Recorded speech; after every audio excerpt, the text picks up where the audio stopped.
Hello, this is Beverly Jenkins, and this is Abnormal Psychology, and today we're going to be talking about eating disorders, a weight issue. Over the past 30 years, the fascination and obsession with beauty has spiked the desire for the perfect body. We often hear about celebrities who suffer from anorexia, bulimia, overeating, and other disorders that are associated with the intake of food. Today, we will explore the difference between different eating disorders, the causes, the impact on mental issues, and treatments. I'm sure that some of us are not familiar with the fact that eating disorders go back quite a ways. In the past, doctors in England first discovered anorexia in the 1870s. Catherine of Siena only ate herbs, and sometimes she would take a twig, stick it down her throat, and cause herself to throw up or to vomit. This was something that was not necessarily new.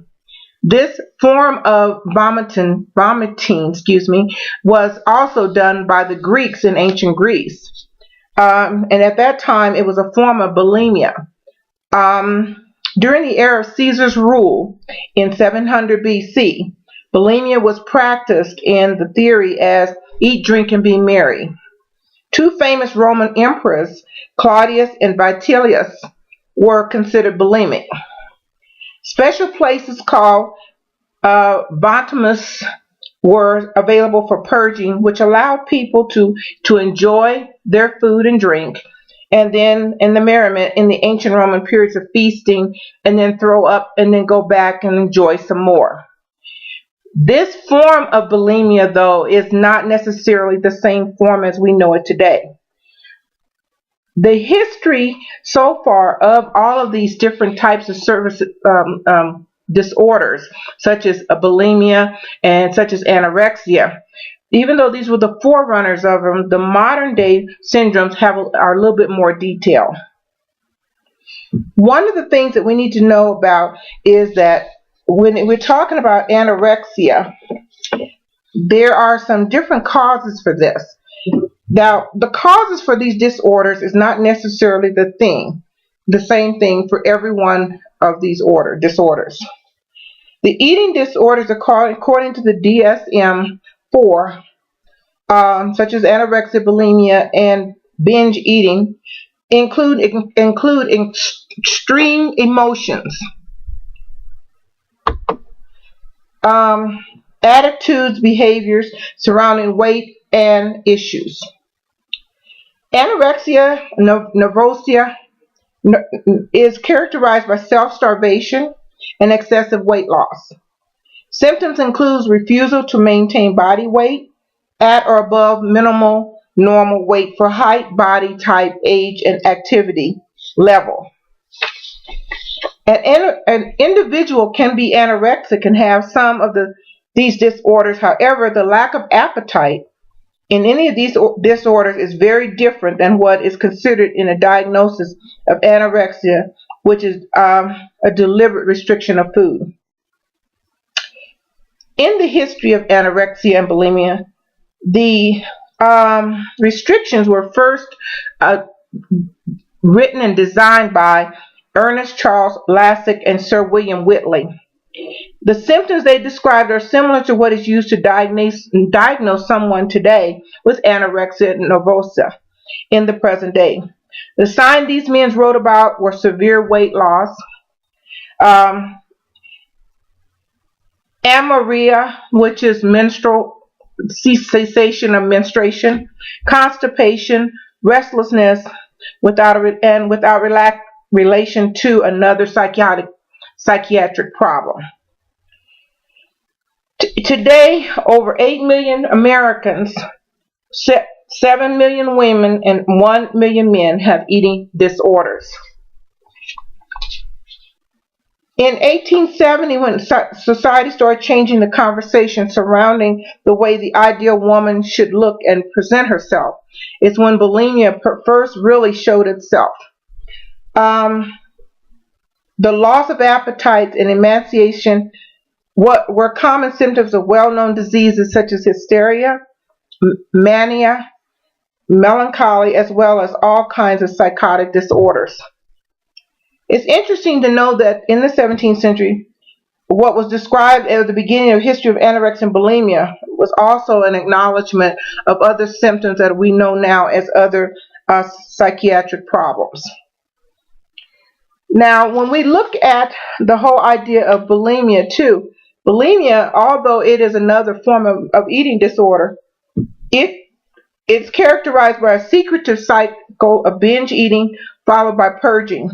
Bulimia includes eating large amounts of food, more than most people would eat in one meal in a short period of time, and getting rid of the food and calories through vomiting, laxative abuse, or overexercising. Some of the symptoms that we see in bulimia are the same as we see in anorexia. Repeated episode of binging and purging are symptoms in bulimia. Feeling of out of control during binge beyond the point of comfortable fullness. And frequent dieting. Extreme concern with body weight and shape. Binge eating disorder, which is part of the combination of the disorder of bulimia, is also known as compulsive overeating. Is characterized primarily by periods of uncontrolled, impulsive, or continuous eating beyond the point of feeling comfortably full. While there is no purging, there may be sporadic fast or repetitive diets, and often feelings of shame or self-hatred after a binge. People who overeat compulsively may struggle with anxiety, desperation, depression, loneliness, which are contributed to their unhealthy episodes of binge eating. Body weight may vary from normal to mild to moderate and severe obesity. There are other eating disorders that don't get as much attention, and some of those include symptoms of anorexia, bulimia, and binge eating. While these behaviors may not be clinically considered full syndrome of these things, they still are physically dangerous and emotionally draining. All eating disorders require some kind of professional help. Some of the symptoms, if you're not familiar with that you may look for in people that have these disorders is, for example, if the bathroom smells or is messy, rushing to the bathroom after a meal, returning with bloodshot eyes, wrappers and advertisement coupons for the use of laxatives, diuretives, purgatives, enemas, and emetics. Anything that cleanses the body, something may be evidence of binge eating, including hoarding or stealing food or consumption of huge amounts of food inconsistent with the person's weight. Alternating periods of severe restricting diet and overeating. These fluctuations may be accompanied by dramatic weight loss and fluctuation of 10 pounds or more. If a person looks pale, or they complain of lightheadedness, or they faint, or have anything that makes them appear to be having problems such as infertility if they're trying to get pregnant, or their menstruation is not working properly. But irritation and swelling of salivary glands in the neck, that can be caused by purging and binge eating and overeating. These are just some of the things that you might want to look for if you're looking at a person and wondering what's going on with them. Another salient warning signs for eating disorder are basically if a person is preoccupied with weight, food, calories, and dieting to the extent that it consistently intrudes on conversations, interferes with other activities. If a person is excessively rigid about their exercise regimen, despite the weather, whether they're tired, illnesses, or have injuries, the need to burn off excess calories taken in, that's another sign. withdrawal from or avoidance of numerous activities because of weight and shape concerns. Expressions of anxiety about being fat which do not diminish weight is loss. All of these things have some effect on this. And in our PowerPoint presentation today, we will go into a little bit more detail about these things. One thing we will talk about in the PowerPoint today is the definition of other eating disorders that we have not talked about. I will quickly go through some of those right now. The anorexia is low body weight and body image distortion. Bulimia is basically persons who eat a lot of food in a short amount of time. Binge eating, periods of impulsive nonstop eating attacks.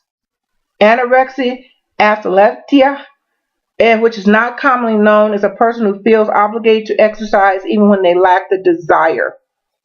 Compulsive exercising, consisting of scheduling your life around exercise, just like people with eating disorders. Compulsive overeating of thousands of calories or binging in one meal. Night eating syndrome, a lack of appetite in the morning and gorging food at night, often associated with anxiety and restlessness. Orthorexia nervosa is a little-known group of eating disorders that refer to a fixation on eating proper food. And eating disorders not otherwise specified are people struggling with eating disorders, feelings, or behaviors that don't cover all or any of the other symptoms associated with anorexia and bulimia. One other thing, too, that we need to just talk about is the fact that some other psychosis may also show up when a person is dealing with these eating disorders. Right now in America, the National Eating Disorder Association states that 10 million American women suffer from eating disorders. 10 to 15% of all Americans suffer from some type of eating disorder. 61% of American adults either overweight or obese.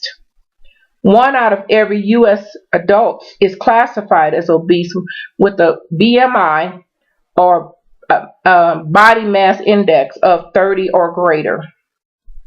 An estimate 10 to 15% people with anorexia or bulimia are males. Many clinicians believe that this figure is underreported because many men are ashamed to admit that they may be suffering from something thought to be affected by women only. Many men suffer from bulimia under the disguise of staying in shape and use compulsive exercise as a form of purging. 77% of individuals with eating disorders report that the illness can last anywhere from 1 to 15 years or even longer in some cases.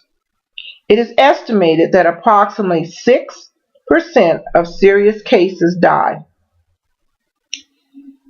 There are long-term issues surrounding eating disorders.